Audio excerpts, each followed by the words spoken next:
Welcome to another Fun Fact Friday with Cade Mark Law. Did you know about William Henry Richardson? Did you know that he was born January 5th, 1858 in Baltimore, Maryland? Did you know that on June 18th, 1889, this man single-handedly changed the landscape of baby strollers forever when he was awarded U.S. patent number 405600? That's right. If you've got heavy-ass kids you didn't want to carry and you pushed them in a stroller, you could thank my guy right here. If your parents skipped arm day in the gym and put you in a stroller, they should know it was William who gave them that luxury. Virtually every parent in the world owes this man thanks every time they put their kids into a stroller, because without him, poor people would be stuck carrying their kids or using leashes like these people. Give us a moment to expound on this man's greatness by giving you a brief rundown on the history of baby carriages and strollers.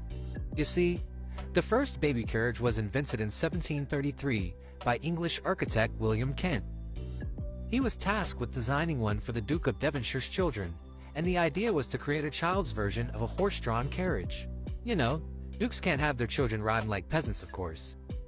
With the original design, the baby or child was seated in a shell-shaped basket atop a wheeled carriage. The baby carriage was lower to the ground and smaller, allowing it to be pulled by a goat, dog, or small pony.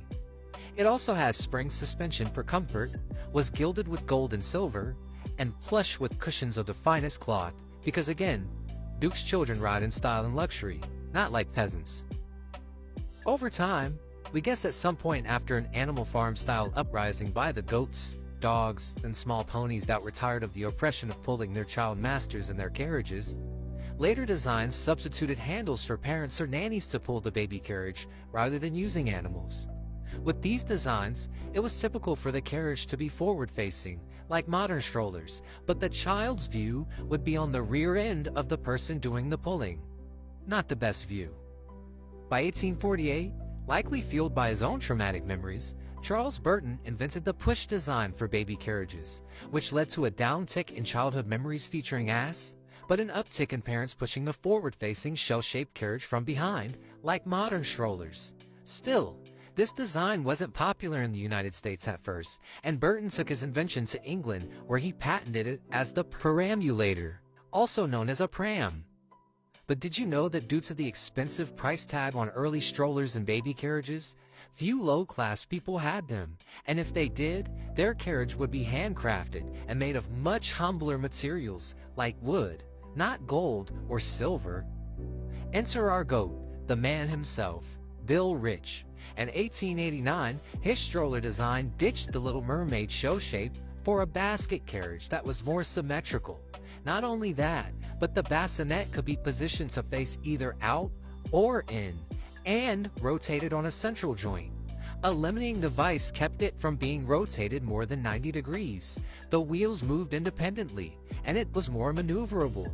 Basically, a parent or nanny could now have the child facing them or face away from them, depending on how ugly the child was, if the child was getting on their nerves, or if they just didn't feel like looking at the child, and change that at will. Did you know that not only did our boy make these improvements, due to his new design and the affordability of his stroller model, strollers became much more affordable and decidedly much more widely used by the middle and lower classes. They were even given to mothers at charitable institutions because going on a stroll with the child was believed to have benefits by providing light and fresh air. Did you know that many elements of his patent are used in modern strollers today? Did you know any of this? Well, now you do. William H. Richardson, Bill Rich, the father of the modern stroller, the man that made baby shower gifts, novelty shopping carts, and not having to look at your child while you strain under the weight of parenthood possible. The subject of our Fun Fact Friday. Protect your brand, grow your business. Cade Mark Law, Fun Fact Friday, Black History Month.